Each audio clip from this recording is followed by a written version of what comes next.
인생의 정확한 답이 정말 예수가 그리스도 되신 게 내 인생의 답이구나 라는 고백이 되어지는 귀중한 예배의 시간 되길 소원합니다. 그래서 그리스도가 내 인생의 정확한 답이라고 고백이 되어진다면 내 인생에 부족한 게 없어집니다. 그리스도께서 나의 입술로 진짜로 완전하시고 내 인생의 모든 문제 해결자이십니다 라고 완전성을 고백하게 되면 우리가 어떠한 것을 만나더라도 이전에는 세상의 기준으로 틀리게 해석을 했다면 바르게 해석을 할 수가 있게 됩니다. 말씀을 통해서 계속해서 레위기를 통해서 번제와 소제, 예배를 확인해 가고 있습니다. 하나님께서는 제물을 태우는 번제나 소제같이 어떠한 행위적 예배를 원하시는 게 아니라 하나님께서 우리의 노력이나 돈이나 열심을 원하시는 게 아니라 하나님께서는 저 여러분 자신 그 자체를 원하시고 계십니다. 하나님께서 다른 것을 원하시는 것이 아니라 우리 자신이 온전히 예배에 나와서 나 자신을 온전히 드리는 것을 지금도 원하고 계십니다. 그래서 지금 예배 드리는 이 시간에 내가 고민하고 있던 것이나 문제나 사건들을 다 내려놓고 하나님께 나를 완전히 온전하게 드리는 귀중한 예배의 시간 되길 원합니다. 그래서 우리에게 가장 필요한 것은 그리스도라는 힘입니다. 힘이 있고 힘이 있으면 문제가 와도 상관이 없게 됩니다. 하나님께서 우리를 다른 사람이 아니라 짐을 가진 행복자로 부르셨습니다.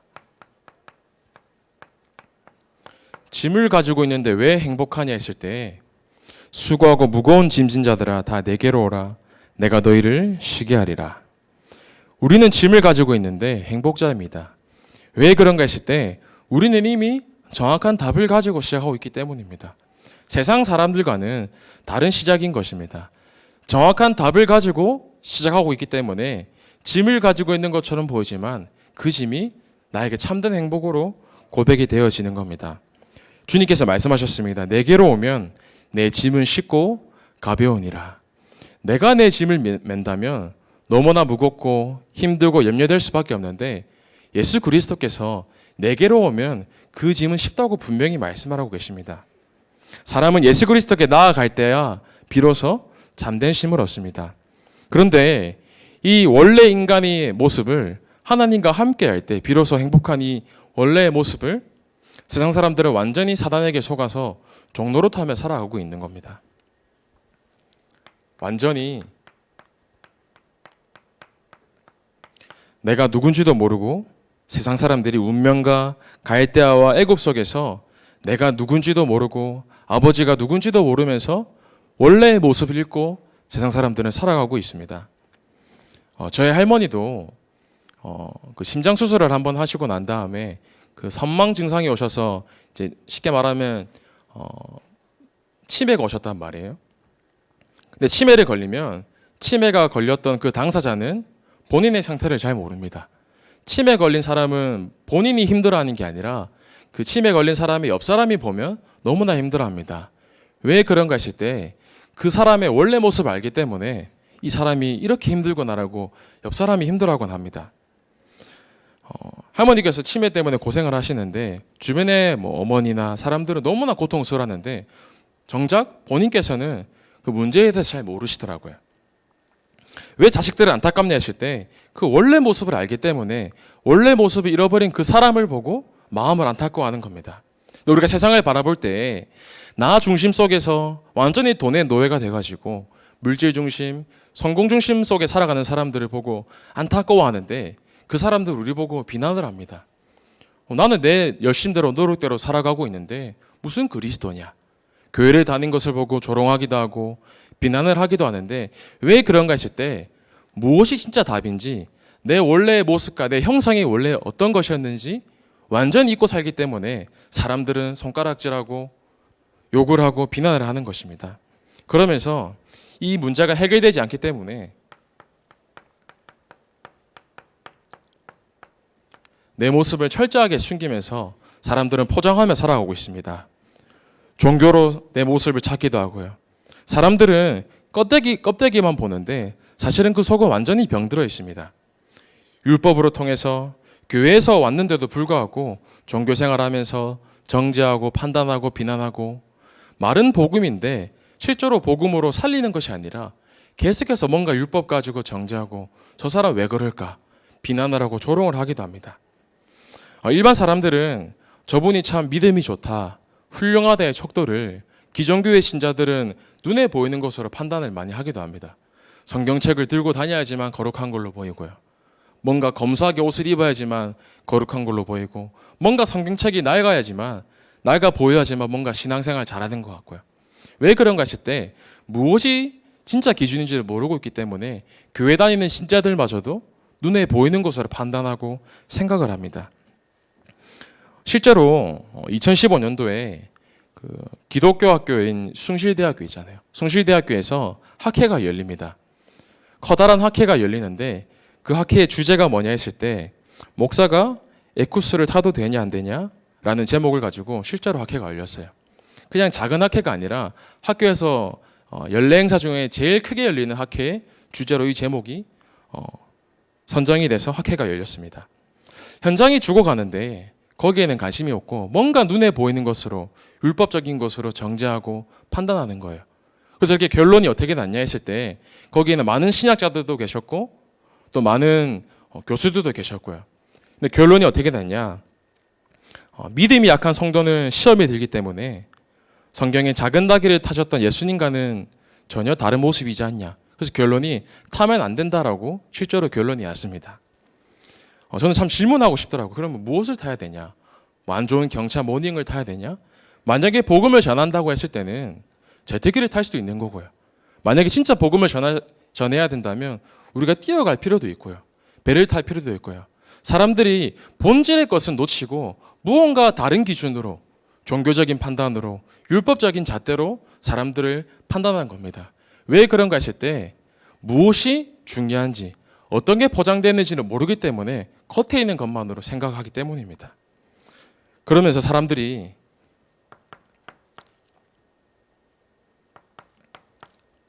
되어지는 척 나를 숨기다가 결국은 그 문제들이 드러나게 되는 것입니다. 육신적으로, 정신적으로, 영적으로 사람들이 이 문제를 해결하지 못해서 드러나는 것을 보고 그냥 법적인 문제다, 무언가 잘못되었다 얘기하지만 근본적인 것을 모르기 때문에 이 드러난 문제를 지금도 해결하지 못하고 있는 겁니다. 코로나로 오늘도 10만 명 넘게 확진이 되었잖아요. 코로나로 하루에 평균 사망률이 한 20명 정도 된다고 합니다. 그런데 지금까지 오늘 기준으로 했을 때 하루에 평균 50명이 자살을 하고 있습니다. 코로나 때문에 재앙이 온 게 아니라 이미 코로나 이전부터 어마어마한 정신 문제로, 영적 문제로, 마음으로 사람들이 고통받으면서 살고 있는데 정작 그 문제를 건드리는 게 아니라 눈에 보이는 것만 사람들이 시작하면서 살아가고 있습니다. 만약에 코로나가 걸렸는데 내가 증상이 있으면 대처를 할 수가 있어요. 자가키트로 검사를 해보기도 하고 약을 먹기도 할 수 있는데 무엇이 제일 무섭냐 했을 때 무증상이 무서운 거거든요. 내가 드러나지 않으면 내가 걸린지도 모르기 때문에 옆 사람에게 전염이 되기도 하고요. 그 무증상이 너무나 무서운데 사람들은 나를 철저하게 숨기면서 살고 있습니다. 그런데 어떻게 보면 드러나는 게 필요한 시간일 수도 있어요.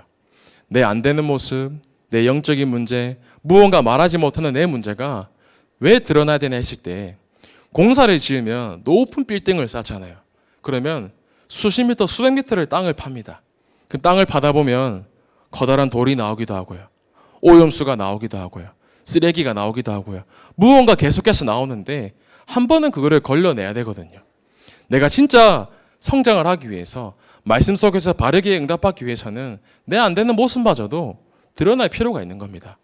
나의 되어지지 않는 문제를 숨기는 것이 아니라 예배에 나와 있는 이 자리에 그리스도께 온전히 나를 드리는 거예요. 번제로, 소제로 완전히 잿더미가 될 만큼 태워서 드리는데 내가 그 양과 염소처럼 내 가죽과 살과 모든 게 발라져서 태워서 죽어야 되는데 그리스도께서 나를 사랑하셔서 나 대신 이 땅에 오셔서 내 모든 문제를 해결하셨구나. 오늘 이 고백이 예배드린 이 시간 우리 입술 속에서 실제로 고백되어지는 줄 믿습니다. 실제로 그래서 미국 같은 경우에는 사형수들이 있잖아요. 이제 흉악범들이 사형 선고를 받을 때 막 10명, 20명, 수십 명씩 연쇄살인하는 사람들을 이제 선고를 내릴 때 미국은 제도가 괜찮아요. 동영상을 실제로 촬영을 한단 말이에요. 그런데 그 수십 명 죽였던 그 흉악범이 사형 선고를 받은 그때 막 거품을 물고 쓰러집니다. 마치 내가 그 선고를 받을 줄 몰랐던 것처럼. 정작 자신은 내 자신이 어떤 문제를 가지고 있는지 모르고 사람들이 살아가고 있는 겁니다. 그런데 오히려 우리에게 내가 몰랐던 것과 숨겨진 것과 드러난 것이 내 삶 속에서는 어떻게 보면 가장 큰 축복인 줄 있습니다. 짐을 가졌지만 하나님께서 우리에게 행복자로 부르신 것처럼 우리에게 날마다 하나님께서는 예배 속에서 참된 답을 주십니다. 우리의 그래서 정체성이 답을 가진 예배자인 것입니다. 순례자라는 말이 모든 것을 버리고 그냥 돌아다녀라 그 말이 아니라 모든 답을 가지고 내 것에 매이지 않는 자가 순례자인 것입니다. 하나님께서 저와 여러분을 순례자로 부르신 것입니다. 그럼 그 순례자는 어떤 축복을 가지고 있냐? 하나님을 떠나서 고통받을 수 없는 내가 그리스도께서 나를 구원하시고 내 모든 운명과 사주팔자에서 완전히 해방받은 것입니다. 문설주에 피를 한 방울 바르든 피를 듬뿍 바르든 상관없습니다. 피 한 방울만 다 발랐다고 해도 그 재앙이 완전히 넘어간 것입니다. 내 믿음이 어떻건 관계없이 내 모습이 어떻건 관계없이 하나님께서 이 재앙에서 나를 완전히 해방시키신 것입니다. 그러면서요, 내 인생에 정확한 해답을 주셨습니다. 우리가 기준이 없으면 내 마음대로 내 생각대로 판단하며 살아야 되는데 하나님께서 우리에게 정확한 답을 주신 것입니다. 이것만큼 소중하고 감사한 게 없는 것이죠. 하나님의 말씀을 따라가라 말씀하셨습니다. 주변에 이런저런 불신앙의 말, 사람의 말이 들릴 수 있는데 하나님께서 변치 않는 돌판에다가 하나님의 말씀을 새기십니다. 변하지 않는 것은 오직 그리스도 하나님의 말씀밖에 없습니다. 그래서 우리가 시마다 분마다 초마다 늘 말씀 따라 인도받아야 되는 것입니다. 그러면서 언약궤 안에 만나를 담은 항아리 속에서 하나님이 어떠한 문제나 고난 속에서도 나를 보호하시고 인도하시고요. 또 아론의 지팡이를 통하여서 그 지팡이에 싹이 날 수가 없는데 지팡이에서 싹이 나게 됩니다. 그리스도께서 언약궤를 통하여서 우리에게 주시고자 하는 말씀이 뭐냐? 우리가 이미 모든 답을 가지고 있다는 것을 말씀하고 계십니다. 그럼 그때에 정확한 해석을 할 수가 있습니다. 우리가 강약길 가는 동안에 새 절기에 정확한 축복을 주십니다. 유월절과 오순절과 수장절의 응답을 통하여서 하나님이 말씀하시고자 하는 그 말씀이 이미 우리에게 정확하게 선포되었고요. 그 말씀을 따라가라고 분명하게 말씀을 하고 계십니다. 그렇기 때문에 우리에게는 다른 것이 아니라 그리스도가 참된 심이 되는 것이고요. 우리가 그 심을 가지고 세상에 죽어가고 있는 사람들을 살린 만큼 답을 주는 심을 가진 치유자로 우리를 부르셨습니다. 다른 사람을 죽이고 내가 많이 가지는 것이 정복자가 아니라 내가 이 가지고 있는 것을 다른 사람에게 답을 줄 수 있고 그 다른 사람을 살리는 사람으로 우리를 정복자로 부르셨어요. 그러니까 얼마 전에도 대선 후보들이 나와서 막 토론을 하더라고요. 그걸 보면서 우리 랩런트들이 언젠가는 그 보금 대통령의 자리에서 저 자리에 설 텐데 지금은 사람들이 옆에 있는 경쟁자를 어떻게든 비난하고 잘못을 꺼집어내서 죽이려고 하는데 우리 랩런트는 다르지 않겠냐.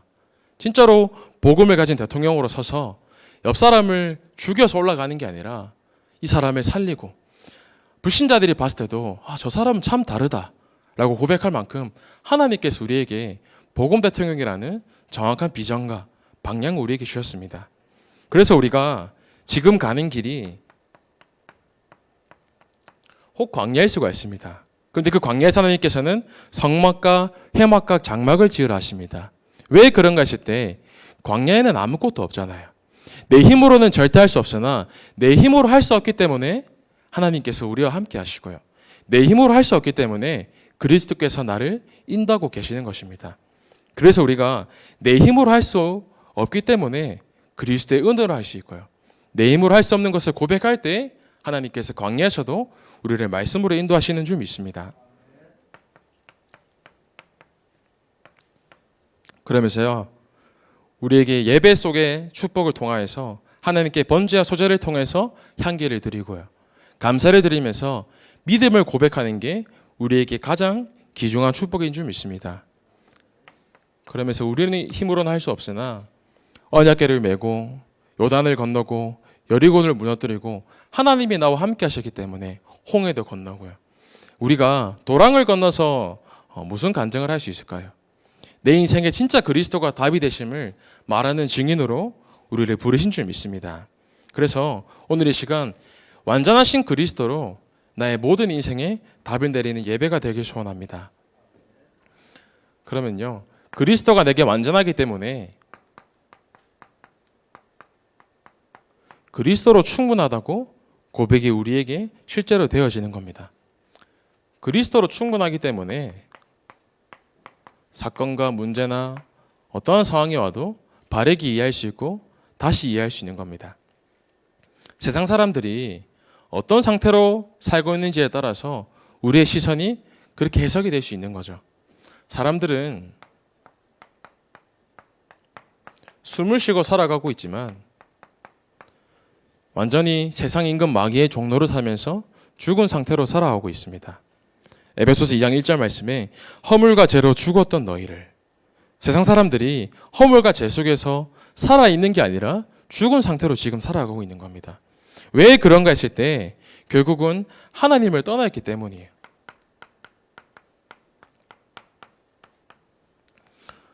아마 여러분 주위에 이런 말 많이 들어봤을 거예요. 저 사람 왜 저러지? 왜 그럴까? 저 왜 저렇게 하지? 이런 말을 많이 하기도 하고 듣기도 하잖아요. 젊은 사람들이 예쁘게 생긴 사람들이 뉴스를 보면 극단적인 선택을 했다, 이런 기사가 참 많이 들리잖아요. 실제로 이번 주 뉴스예요. 30대 아버지가 5살 자기 아들을 살해를 하고 본인도 스스로 목숨을 끊으려고 하다가 이제 그 실패를 하고 경찰에 잡힌 뉴스가 나오더라고요. 요즘 워낙 이런 뉴스가 많이 나오니까 많이 이제 이슈가 되지도 않아요. 또 20대에 정신 문제가 있는 사람이 있는데 이제 어머니를 불렀는데 어머니와 함께 밥을 먹고 하고 난 다음에 다음날 일어났는데 어머니가 과일을 깎아주는데 그 과도를 보고 엄마가 나를 뭔가 죽이는 것 같은 느낌이 들어서 또 엄마를 무자비하게, 또 그런 뉴스를 보는데 세상이 왜 그렇게 살아가냐 했을 때 기사를 보면서 저 사람 왜 저럴까? 실제로 그 살인을 저지른 그 아들이 자기도 내가 왜 그런지 모르겠다라고 고백을 했더라고요. 그 사람들의 여론이 뭐라고 얘기하냐? 저 사람 거짓말하는 거다. 정신문제 있으니까 당장 감옥에 쳐넣어라. 사람들이 그렇게 얘기를 하는 겁니다. 근데 성경만이 뭐라고 얘기하냐? 그럴 수밖에 없는 상태다. 왜 그러냐 이게 아니라 하나님을 떠나 있기 때문에 세상 사람들이 그렇게 살아갈 수밖에 없는 상태 속에 살아가고 있는 겁니다. 우리 주변에 불행하고 싶은 사람은 아무도 없습니다. 모두가 내 자신이 행복하도록 창조가 되었는데 왜 사람들이 행복을 모르고 나는 내 열심대로 노력대로 무언가 최선을 다해 살아가는데 왜 그런가 했을 때 결국은 하나님을 떠난 그 문제 때문에 지금도 완전히 죽고 있기 때문이에요. 하나님을 떠난 그 원죄 때문에 사람이 행복하고 싶어도 행복할 수가 없는 겁니다. 물고기가 물을 떠나면 살기 위해서 팔딱팔딱거립니다. 그런데 그 모습이 정상적인 모습은 아니죠. 마치 살아서 숨 쉬는 것처럼 움직이고 행동을 하지만 물을 떠난 물고기는 살아있는 게 아니라 죽어가는 상태인 겁니다. 하나님을 떠난 인간은 아무리 노력하고 몸부림쳐도 안 될 수밖에 없는 것입니다. 무언가 노력으로 종교로 몸부림치면서 답을 찾아가는데 답이 되어지지 않는 겁니다. 그런데 교회를 다니는 신자들마저도 불신자처럼 살아가곤 합니다. 가인을 보면 가인이 하나님께 예배를 드립니다. 자신이 열심히 땀을 흘려서 농사를 짓는 게 보통 일이 아니잖아요. 내가 수고를 하고 땀을 흘려서 곡식을 거뒀는데도 불구하고 하나님이 그 예배를 받으시지 않은 거예요. 물론 그 예배가 감사의 예배가 될 수도 있지만 하나님 보시기에는 피 언약이 없는 예배인 겁니다. 우리가 예배에 앉아 있어서 하나님께 나는 예배를 드리고 말씀을 듣고 앉아 있는데 만약에 내 안에 이 피 언약이 없으면 그리스도가 빠진 예배가 되면 사실은 그게 종교 생활이랑 다를 게 없는 겁니다. 불신자들이 하나님을 떠나고 살고 있기 때문에 그 성공한 정치인들도, 그 성공한 사람들도 결정적인 순간에 오게 되면 무엇을 의지하냐? 무속인을 의지하게 돼요. 그렇게 좋은 대학교에서 좋은 공부를 한 사람들도 결국은 끝에 와서 중요한 선택이나 문제가 오면 무언가 다른 것을 의지하는 겁니다. 왜 그런가 했을 때 사람은 하나님과 함께하는 영적인 존재로 창조가 되었는데 하나님을 떠나니까 무언가 다른 것을 계속해서 의지를 하는 겁니다. 그런데 그 이유가 있죠. 사람들이 이 사단의 존재를 모르고 지금도 살아가는 겁니다. 완전히 사단의 종도로 타면서 창세기 3장, 6장, 11장 나중심, 물질중심, 성공중심 속에서 지금도 고통받고 있는 겁니다. 성공이 뭐냐 했을 때 사람들은 내가 원하는 것을 가지는 것을 보고 성공이라고 합니다. 내가 원하는 것을 가져야 되고 내가 바라는 무엇을 이루어야 되고 무엇이 필요한데 그것을 내가 꼭 얻어야 되고 사람들이 나의 기준대로 나 중심대로 살아가는데 완전히 사단의 종로로 타며 살아가는 겁니다. 세상 말로 말하면 내가 원하는 것이 안 얻어지면 너무나 힘든 거예요. 내가 필요한 거 꼭 얻어야 되고 내 자녀 꼭 잘 돼야 되고. 근데 사실은 전도가 안 되어지는데 사실은 내 삶에 힘든 건 없어요. 내 옆 사람은 죽어가고 있고 내 직장 동료는 죽어가고 있는데 거기에 대한 힘듦과 고통이 있는 게 아니라 뭔가 내 문제가 해결되지 않아서 고통스럽고요. 뭔가 내가 원하는 게 얻어지지 않아서 힘들어하고요. 그게 철저하게 나 중심 속에서 사단이 속이는 전략이거든요. 그러나 하나님께서 우리에게 나 중심, 물질 중심, 성공 중심 속에 사는 것이 아니라 철저한 은혜 가운데 우리에게 어떤 축복을 주셨냐? 하나님이 우리에게 값없는 구원의 축복을 주셨습니다. 구원은 노력으로 얻는 게 아닙니다. 성경이 분명히 말씀하고 계십니다. 너희는 그 은혜에 의하여 믿음으로 말미암아. 이 부족한 나를 복음 가진 이 다민족 교회로 하나님께서 인도하셨습니다. 하나님이 우리를 부르실 때 왜 부르셨냐 했을 때 성경이 분명히 말씀하고 계세요. 마가복음 3장 13절에서 15절 말씀에 보면 또 산에 오르사 자기가 원하는 자들을 부르시니 나아온지라 이 12를 세우셨으니 이는 자기와 함께 있게 하시고. 하나님께서 우리를 왜 부르셨냐 했을 때 하나님이 얘기하시는 거예요. 내가 원해서 너를 불렀다. 하나님이 말씀하시는 거예요. 사실은 이걸로 끝난 겁니다. 뭔가 기준에 맞아서 내가 부름을 받은 것도 아니고요. 뭔가 합격선에 맞아서 내가 부름 받은 게 아니라 그냥 죄인이었던 나를 하나님이 나를 부르신 거예요. 나는 중독 문제 있는데요. 근데 그것을 보고 하나님께서 뭐라고 말씀하시냐? 딱 좋다고 말씀하세요. 그 문제 있는 너를 통하여서 그리스도만이 답이 되시고 그리스도로만 가능하다고 내가 보여줄게. 하나님이 말씀하시는 거예요. 나는 개인의 문제, 가정 문제, 지금도 해결되지 않는 문제로 너무나 힘든데요. 하나님이 뭐라고 말씀하시냐? 그런 너를 내가 원한다 말씀하세요. 그 문제를 통해서 하나님이 살아계심을 내가 현장에 말하도록 너를 사용할게. 하나님이 원하셔서 부르시는 겁니다. 그래서 하나님께서 우리에게 나를 원하셔서 부르신 그 구원의 은혜 가운데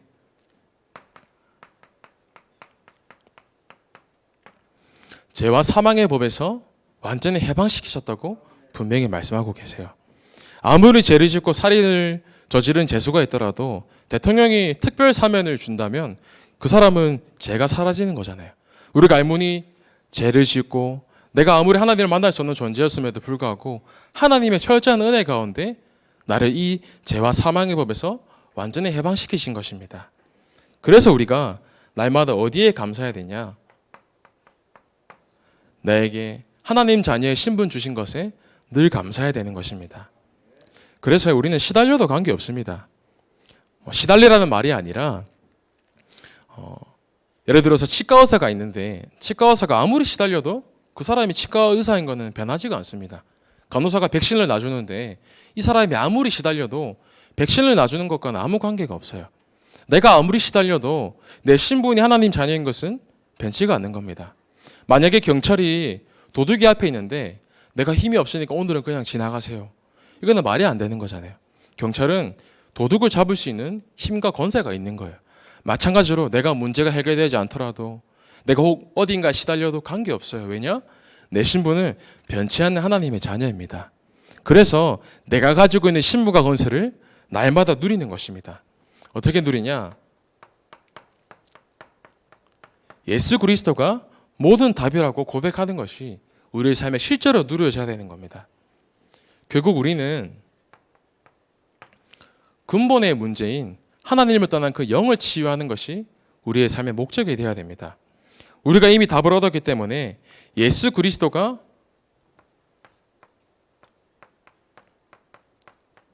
모든 문제 해결자이시다, 이 답을 주는 축복을 누리시기를 바랍니다. 아니, 난 당장 돈이 없어서 너무나 힘든데, 자녀 문제로 너무나 힘든데, 내 사업 때문에 너무나 힘든데 얘기할 수가 있어요. 근데 왜 이토록 그리스도를 얘기하냐 했을 때 성경을 보면 하나님께서 문제를 만난 백성들에게도 늘 그리스도를 얘기하세요. 아담과 하와가 창세기 3장 사건 속에서 선악과를 먹고 하나님을 떠났는데 그 아담과 하와에게 첫 번째로 주신 답이 무엇이냐? 여자의 후손입니다. 다른 방법이나 노력이나 수단을 얘기하시는 것이 아니라 예수 그리스도를 얘기하시는 거예요. 이스라엘 백성들이 노예로 팔려가서 고통받고 있는데 그 문제에 대한 답을 뭐라고 말씀하시냐? 문설주에 피 발라라. 예수 그리스도가 답이다. 하나님께서 말씀하시는 거예요.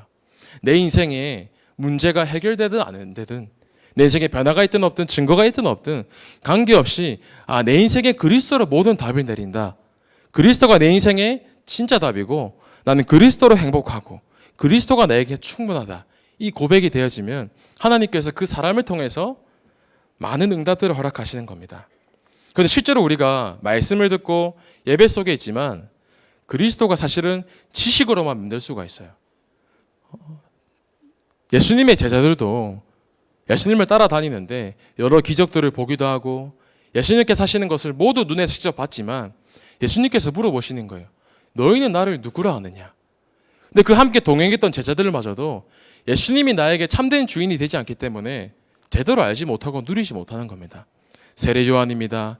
예레미야입니다. 엘리야입니다. 선지자입니다. 여러 대답들을 합니다. 근데 그 가운데서 베드로가 정확한 고백을 합니다. 주는 그리스도시요 살아계신 하나님의 아들이시니이다. 우리가 신앙생활을 하고 있지만 그리스도가 내 지식으로 맴도는 것이 아니라 실제로 내가 문제를 만나도 그리스도가 내 인생의 답입니다. 내 문제가 해결되지는 않는데 그리스도로 나는 충분합니다. 예수 그리스도가 내 인생의 모든 해결자이십니다. 이 고백이 되어지면 하나님이 그 사람을 통해서 시대를 살린다고 분명히 말씀하시는 겁니다. 이때 진정한 치유가 일어나는 겁니다. 내가 가지고 있는 답을 전달할 때 치유가 일어나고 그 사람의 근본적인 문제가 해결되는 것입니다. 그러면요, 그리스도로 충분하기 때문에 그 사람은 그리스도가 내 인생의 모든 것이라는 고백이 되어지는 줄 믿습니다. 하나님께서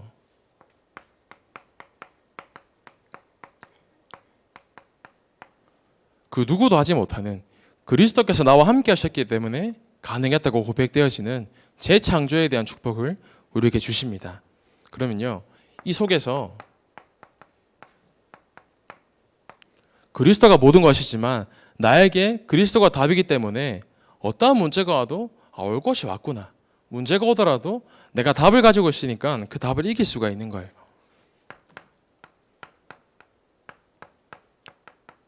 내 삶 속에 실제로 어떠한 문제나 갈등이 오더라도 그리스도로 나는 충분합니다. 그리스도가 내 모든 것입니다. 고백이 되어지는 거죠. 실제로 문제가 왔을 때 우리가 문제를 보고 낙심하거나 불평불만할 수도 있는데 문제의 반대쪽을 볼 수가 있어야 됩니다. 문제를 반대로 볼 수도 있어야 되는 거죠. 요셉이 노예로 팔려가게 되는데 요셉에게는 그 노예가 꼭 필요한 시간이었던 거예요. 요셉이 노예로 팔려가지 않았으면 애굽에 갈 수가 없는 신분이었습니다.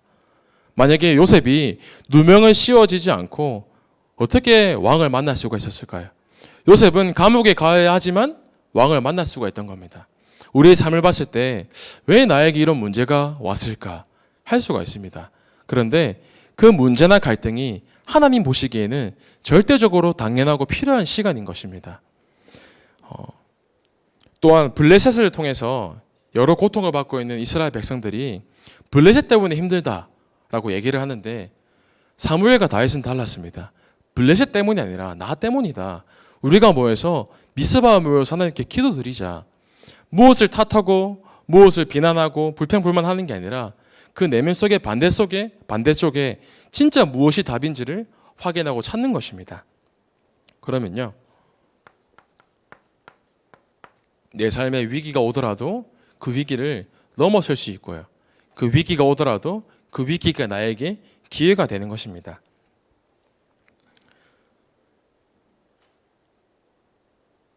그 지난주까지 해서 저희 아내가 임신이 3개월 차였어요. 그래서 참 감사하다라고 이제 시간을 보내면서 이제 병원을 다니잖아요. 이제 한 주 병원을 가고 이제 2주 병원을 가는데 한 3주 전부터 조금 문제가 있다고 하시더라고요, 의사분께서. 그래서 진단을 받는데 이제 기도가 되어지잖아요, 말씀 속에서. 강단 말씀에 질문을 하는데 그 주간 말씀 제목이 오늘도 감사합니다라는 말씀이 선포되었어요. 어제도 감사하고 오늘도 감사하고 날마다 감사를 고백하는 말씀이 선포되었는데 딱 문제를 만나니까 제 입술에서 감사합니다가 고백이 되어지더라고요. 그런데 제 양심에 하나님께서 너 진짜 감사하냐 이렇게 물어보시더라고요. 저 정말 감사해요. 따로 이렇게 귀에 음성이 들리진 않았습니다. 이제 마음속의 양심으로 정말 감사합니다 고백이 되는데 또 물어보시더라고요. 너 진짜 감사하냐? 저 감사합니다. 구원하신 은혜 정말 감사합니다. 죽을 수밖에 없는데 하나님께서 나를 구원의 은혜로 너를 완전히 죄에서 해방시키 주셨지 않습니까? 또 물어보시더라고요. 너 정말 감사하냐? 그래서 양심 속에 진짜 아무것도 없어도 너 감사할 수 있냐 물어보시더라고요. 근데 제가 제 스스로를 알잖아요. 선뜻 감사하다는 고백이 잘 되어지지 않더라고요. 근데 말씀을 듣는데 또 고난은 소나기다 말씀을 주시더라고요. 그래서 지나가는 거지. 이제 언약을 잡고 이제 자녀를 계획했기 때문에 하나님께 언약한 대로 기도했기 때문에 하나님께서 주신 응답이지 않나 기도를 했어요. 근데 그 다음 주 강단 말씀 속에서 응답을 구하고 믿음을 얻었다 말씀을 주시더라고요. 이제 그 주간에 이제 병원을 가는데 의사분께서 이제 문제가 이제 크니까 조금 준비를 해야 된다 말씀하시더라고요. 그러면서 지난주 목요일 날에 이제 유산을 확정을 받고 수술을 하게 됐어요. 근데 그 속에서 수술하고 제가 대기실에 앉아 있는데 하여심 눈물이 나더라고요. 눈물이 왜 나는가 했을 때 물론 뭐 슬픈 마음은 둘째치고 하나님께서 나에게 진짜 구원의 은혜를 주셔서 나를 죄와 저주 가운데서 건지셨는데 나는 무언가 또 다른 것을 구하고 있지 않았는가. 내 인생에 그리스도가 충분한데 나는 그 그리스도로 충분하지 못하고 또 무언가 되어야지만 내 인생에 무언가 얻어야지만 그런 내 상태가 아니었냐. 참 말씀 속에서 많은 질문을 하게 됐습니다. 그러는 가운데 무엇이 진짜 고백되어졌냐면 하나님께 내 인생에 아무 것이 없더라도 나는 구원의 은혜를 감사합니다. 하나님께서 나를 구원하셨는데 무엇이 더 필요하겠습니까? 그 고백이 진짜 되어지더라고요. 그러면서 수술이 끝나고 이제 아내가 이제 저를 찾더라고요. 이제 마취가 풀려서 저를 찾는데 너무나 감사한 거는 저를 보자마자 한 얘기가 여보 응답을 구했는데 하나님께서 나에게 믿음을 주셨어요. 고백을 하면서 하나님께 너무 감사해요. 고백을 하더라고요. 제가 그 고백을 듣는데 감사의 눈물이 나더라고요. 하나님께서 나를 구원하셨는데 나는 어떤 것을 놓치고 살았는가?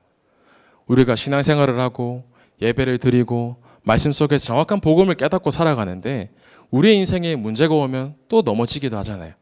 문제를 만나면 내 인생에 왜 나한테 이런 문제가 있을까?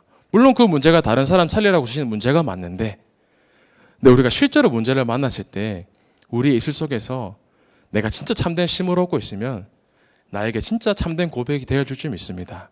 우리의 삶이 그리스도로 충분하지 않습니까? 죽을 수밖에 없었던 우리에게 하나님께서 구원을 주셨습니다. 우리의 삶이 응답이 있든 없든 관계없이 날마다 우리의 삶 속에서 감사가 고백되어지는 축복을 누리시길 바랍니다. 그러면요, 내 삶에 진짜 무엇이 우선순위이고 가치 있고 필요한지가 정확해집니다. 특별히 신방기간 동안에 하나님께서 말씀을 통해서 우리에게 정확한 미션을 주셨어요. 그럼 이 미션을 받았을 때 우리가 예를 들어서 운동을 할 때 내가 이제 건강해지기 위해서 운동을 해야지. 그럼 실천을 해야 되잖아요. 행동적인 것을 얘기하는 것이 아니라 내가 받은 그 미션을 가지고 몸부림치는 거예요. 세상적인 노력의 그런 몸부림이 아니라 하나님께서 내게 주신 그 미션을 가지고 성취시키기 위해서 내가 말씀에 목숨을 거는 거예요.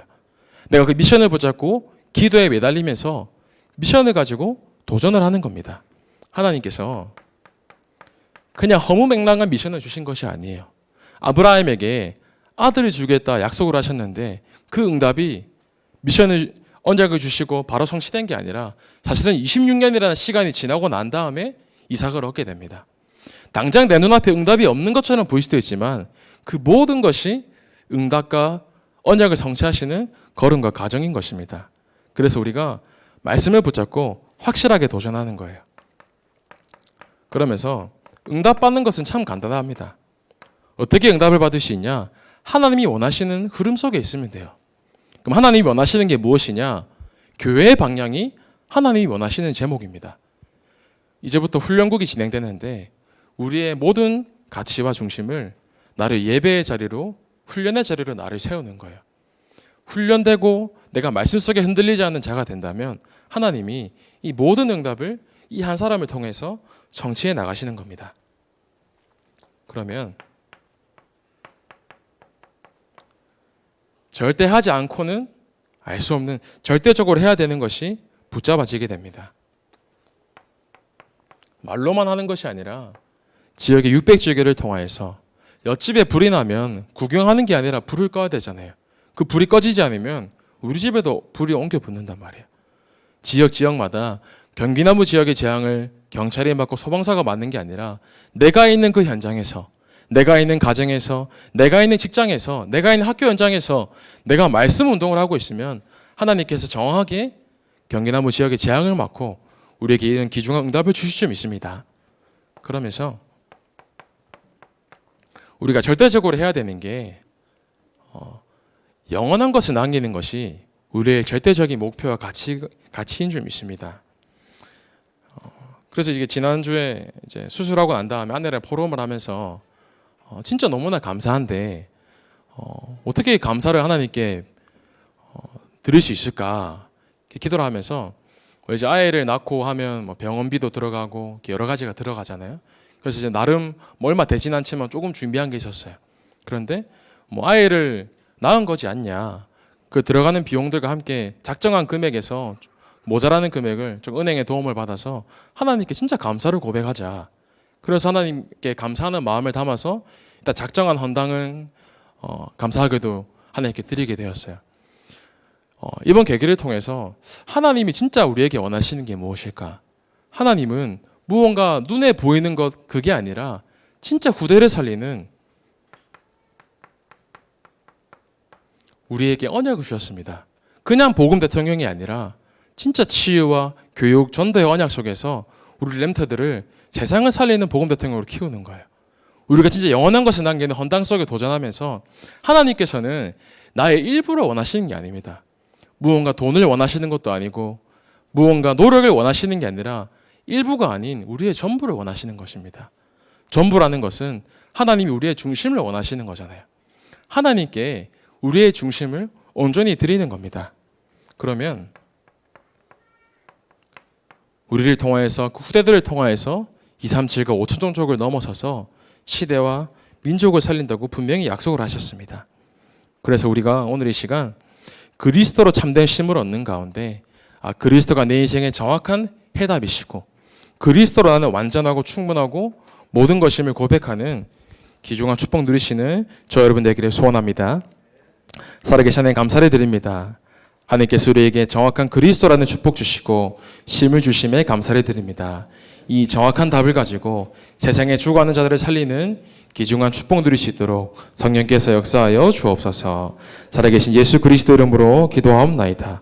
아멘.